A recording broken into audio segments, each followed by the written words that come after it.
बिहार के in charge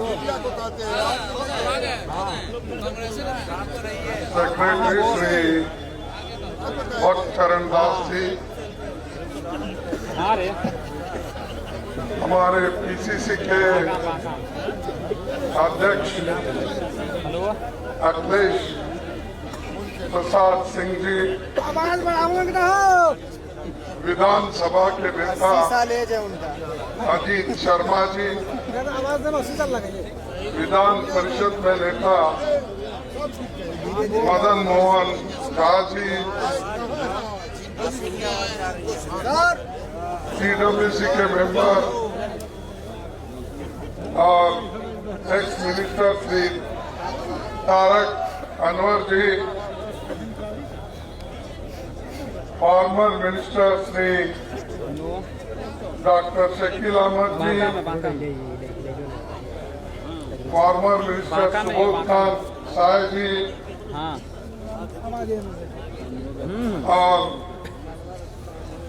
farmer governor Shri Nikhil Kumar ji और बहुत से नेता इस मंच पर बैठे हैं। मैं क्षमा चाहता हूं, मुझे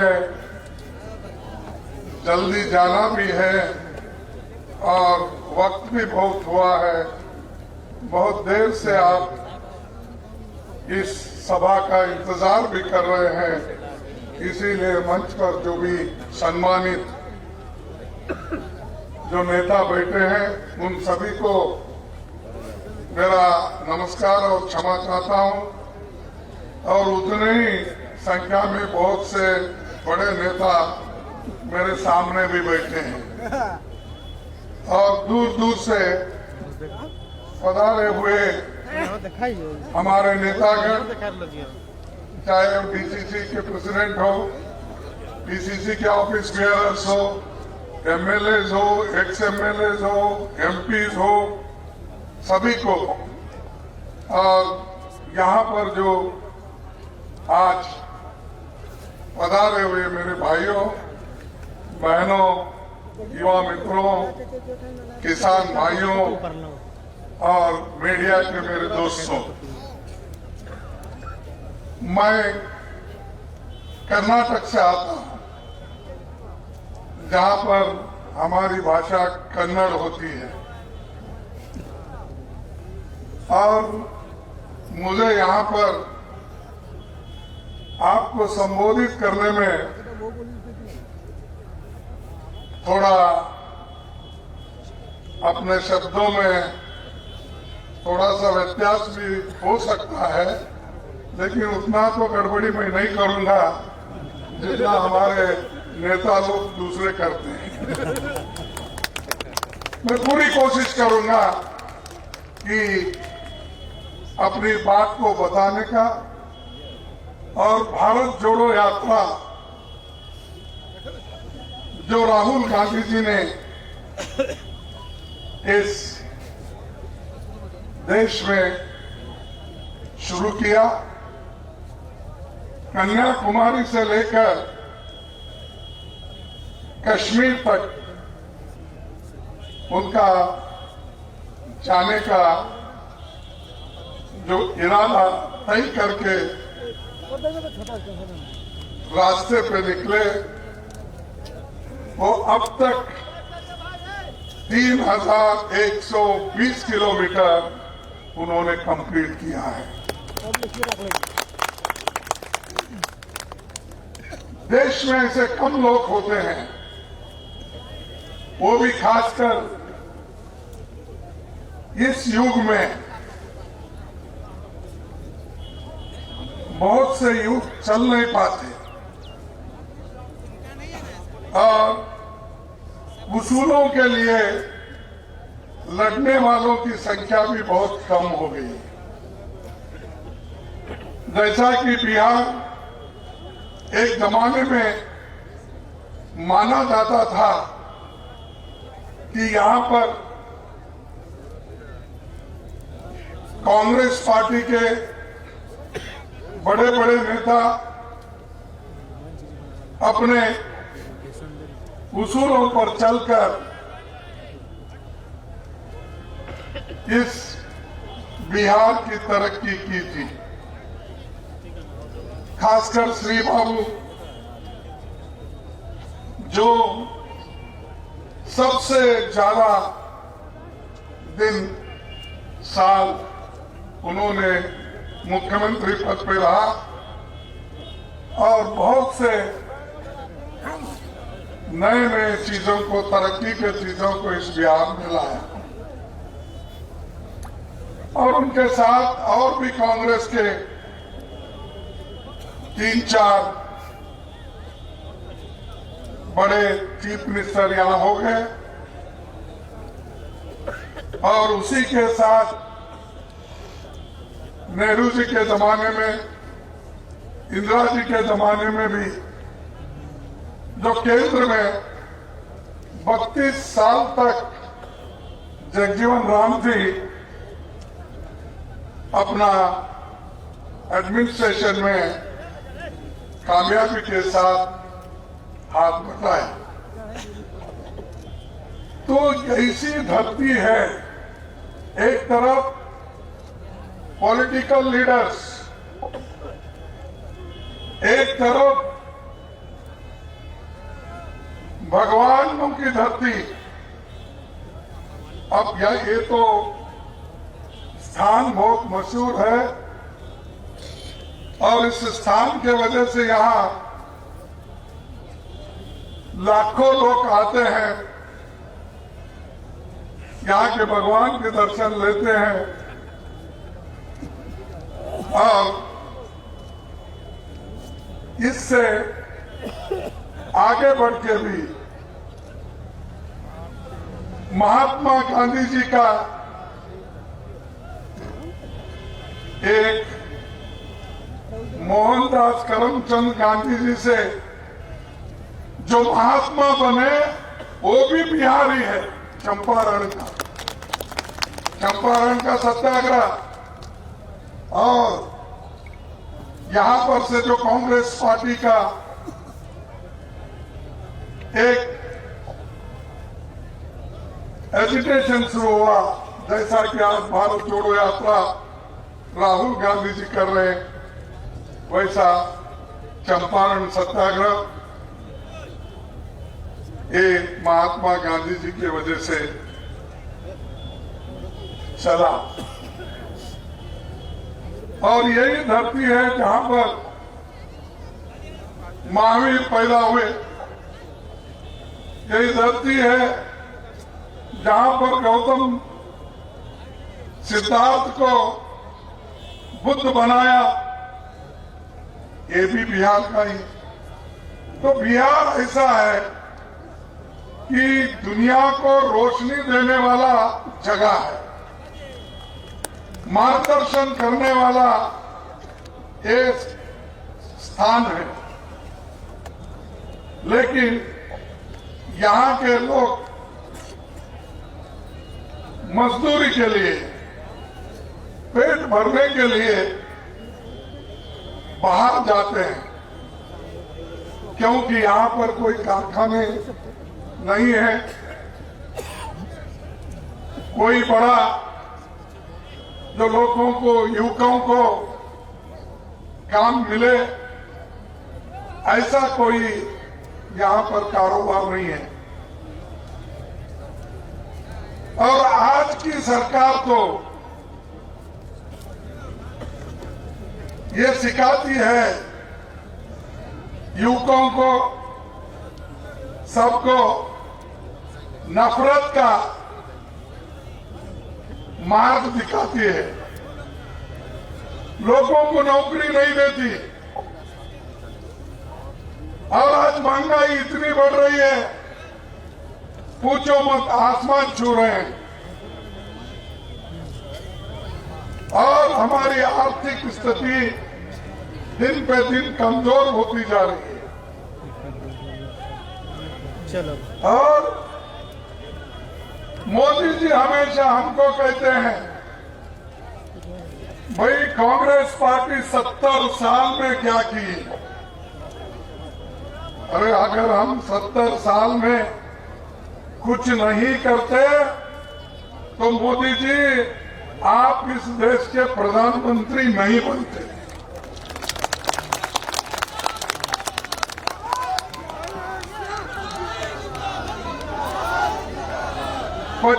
पचास 60 गाड़ियां लेके जो आज घूम रहे हो, ये कांग्रेस की देन है, क्योंकि कांग्रेस ने जमहूरियत को बचाया, कांग्रेस ने संविधान को बचाया।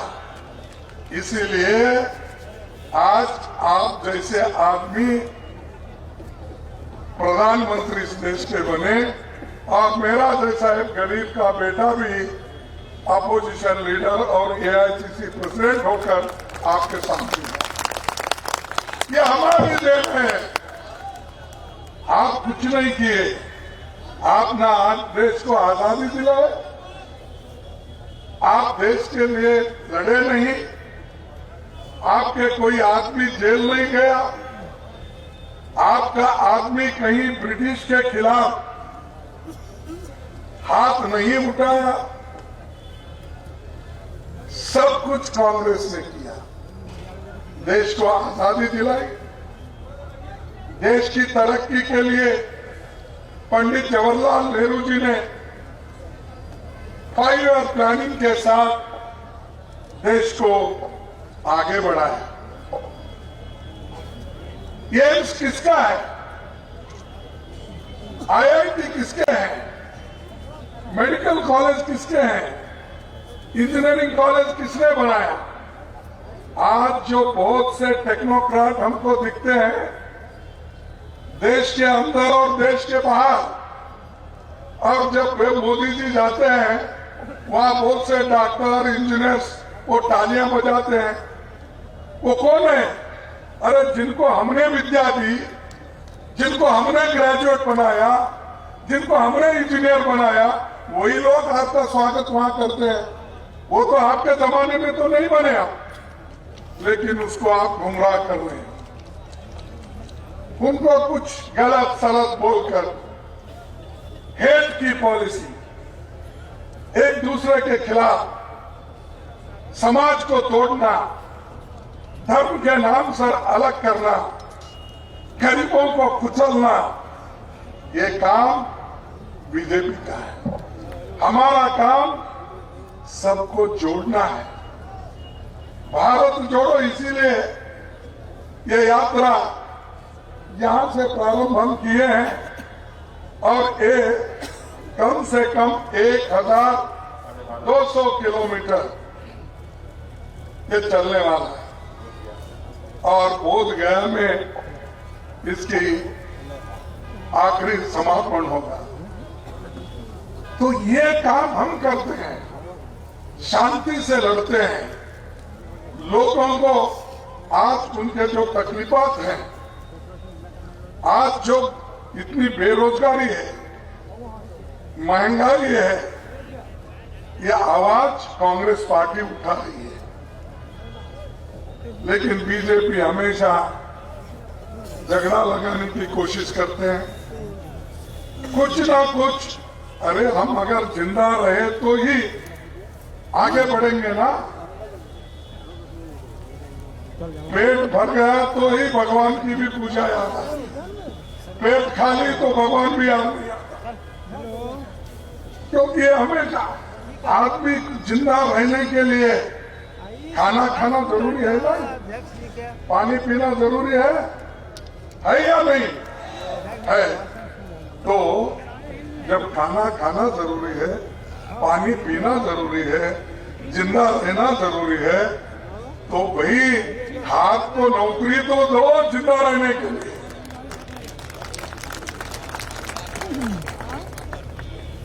नए नए स्कीम लाए। यहाँ के नौजवान में देखा, एक साल पहले बहुत बड़ा वो आंदोलन हुआ अग्निवीर का। देखो साहब, मैं आपसे कह रहा हूं, इस देश में 30 लाख सरकारी नौकरी खाली है। कितने? 30 लाख। वो रेलवे में 3,50,000, डिफेंस में, पैरामिलिट्री में, एजुकेशन में, और जो एडेड इंस्टीट्यूशंस हैं जो सरकार पैसा देती है, वो सबको अगर आप कन्याकुमारी से दिल्ली तक या दिल्ली से कश्मीर तक गिनेंगे तो 30 लाख सरकारी नौकरी है। अरे परमानेंट नौकरियां दो, क्यों हमारे युवकों को आस दिला रहे हो? अग्निवीर लो, कितने साल के लिए? 4 साल के बाद क्या कर रहा हो? भुट्टे भुनना, पकोड़ा।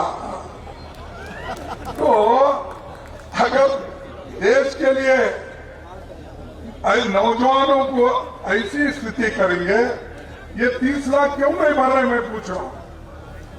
अब मैं देखा जब अपने इसमें टीवी पे हमारे प्रधानमंत्री जी ये अपॉइंटमेंट ऑर्डर 71,000 लोगों का जो अपॉइंटमेंट किए थे हर डिपार्टमेंट में, तो उसका सर्टिफिकेट बांट रहे थे। अरे भाई, अपॉइंटमेंट तो अंडर सेक्रेटरी करके भेजता है, सेक्शन ऑफिसर करके भेजता है, वो प्राइम मिनिस्टर देने की क्या आवश्यकता है? ऐसा तो हर साल लाखों वैकेंसीज आते हैं, लाखों वैकेंसीज भर्ती होते हैं, कोई प्राइम मिनिस्टर ऐसा नहीं किया। बेंगलुरु में आते हैं 71,000, दिल्ली में आते हैं 75,000, ये बांटते जा रहे सर्टिफिकेट। ये सर्टिफिकेट बांटने वालों को मैं याद दिलाना चाहता हूं, आप तो पहले कहते थे हर साल अगर आप मुझे चुन के लाएंगे तो मैं हर साल 2 करोड़ नौकरियां दूंगा। कितने? 2 करोड़। मिला क्या आपको? नहीं मिला। नहीं। मैं समझा बिहार लोग लड़ाकू है, यहाँ पर लड़के लिए होंगे समझा था। हम कर्नाटक में तो नहीं मिला हमको, आपको तो मिला समझा था, नहीं मिला। फिर उसके बाद बोले मुझे चुन के लाओ, मैं गरीब आदमी हूं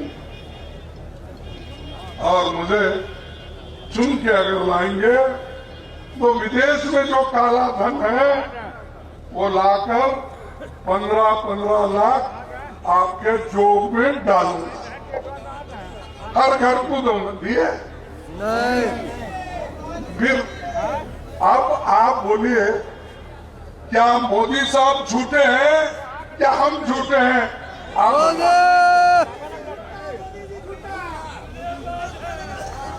लेकिन फिर भी मोदी को क्यों नौजवान लोग वोट डाल रहे समझ में नहीं। ये क्या हो रहा है इस देश में? हम तो देश के लिए लड़े, आजादी लाए, डेवलपमेंट किए, बहुत से कारखाने बनाए, सब कुछ किए, लेकिन चंद लोग वो मोदी मोदी बोलते हैं। अरे मोदी ने तो देश को बर्बाद किया, अब और एक सर्टिफिकेट लेके फिर रहे हो मोदी जी। परसों डिमोनेटाइजेशन हुआ ना, नोटबंदी, क्या बोलते नोटबंदी है ना, नोटबंदी। सुप्रीम कोर्ट में जजमेंट आया, जजमेंट आने के बाद वो बीजेपी के लोग हर टीवी में जाना, देखिए नहीं हम जो किए थे वो सुप्रीम कोर्ट ने अपहेल किया, सुप्रीम कोर्ट ने बहाल किया। अरे बाबा, ड्राइविंग लाइसेंस मिलने से अगर ड्राइवर ठीक ढंग से गाड़ी नहीं चलाता तो एक्सीडेंट हो जाता है। वैसा नोटबंदी करने का हक सरकार को है, लेकिन आपने जो गलत तरीके से किया उसके वजह से हमारे मां बहनों, छोटे मोटे व्यापारियों का, सबका नुकसान हुआ। देश को आर्थिक व्यवस्था उसकी बिगड़ गई, लेकिन आप वो सर्टिफिकेट बता रहे सुप्रीम कोर्ट ने कहा, इसीलिए हम जो किए वो ठीक है। कोई आपके सरकार के अथॉरिटी को चैलेंज नहीं किया। चैलेंज इस बात का हुआ, अरे भाई नोटबंदी करने से देश का बहुत बड़ा आर्थिक नुकसान होगा, यह हमने कहा। इससे उद्योग जाएंगे, गरीब लोग परेशान हो जाएंगे, किसान परेशान हो जाएगा, माँ बहनें जो हमारे बचा के रखे थे वो खत्म हो जाएगा, ये हमारा कहना था। ये पीड़ा हमने बताई, लेकिन मोदी जी बीजेपी कभी नहीं सुनी। तो इसीलिए देखिए, बिहार से खाद गायब हो, अब सब एक एक करके गायब हो जाएगा। अगर मोदी ऐसा ही करते रहेंगे और आप बर्दाश्त करते रहेंगे तो उंगली दिए तो आदमी को निगल लेते हैं। ऐसे बीजेपी पार्टी है। इसीलिए मैं आप तमाम लोगों को यही बताना चाहता हूं कि हम जो लड़ाई लड़ रहे हैं, ये भारत जोड़ो यात्रा, नफरत छोड़ो भारत जोड़ो, ये इसलिए कर रहे हैं कि देश एक होगा। एक होकर अगर हम काम करेंगे, मिल के काम करेंगे, तो देश की तरक्की भी होगी, देश एकता के साथ रखेगा, देश सबके लिए होगा। इसलिए हम ये चाहते हैं कि इस देश को हमको बचाना है, एक रखना है और प्रगति के साथ आगे बढ़ना है।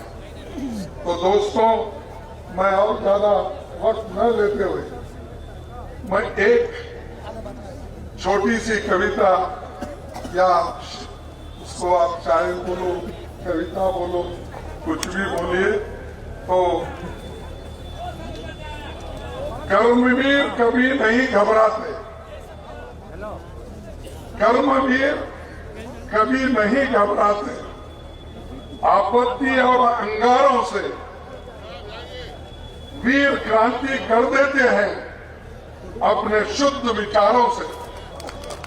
ये हमारा शुद्ध विचार है, सबको साथ ले चलने का हमारा विचार है, सबके साथ सबको जोड़ने का हमारा है। तो इसलिए ये भारत जोड़ो यात्रा जो राहुल गांधी जी कर रहे हैं, और यहाँ फिर आप हाथ से हाथ जोड़ो, और ये भारत जोड़ो की यात्रा जो आज हमारे कांग्रेस प्रेसिडेंट के नेतृत्व में जो चल रहा है, इसको आप सभी से मजबूत कीजिए। और वो नए प्रेसिडेंट बने हैं और उनके नेतृत्व में हम चाहेंगे हम तीनों गठबंधन के लोग स्वाभिमान के साथ एक जगह रहे, सबको जगह मिले। ऐसा न हो एक ऊपर एक नीचे, एक उधर एक इधर नहीं। जैसा एक आदमी स्वस्थ बनना है, अगर आपको स्वस्थ दिखना है तो उसके आंखें भी ठीक रहना, उसके हाथ भी ठीक रहना, उसका सर भी ठीक रहना, उसके पैर भी ठीक रहना, पेट भी ठीक रहना, तभी तो वो एक परफेक्ट आदमी बनता है। वो परफेक्ट रहेगा और देश के लोगों को, बिहार के लोगों को सुख और समृद्धि से आगे बढ़ाए। तो इतनी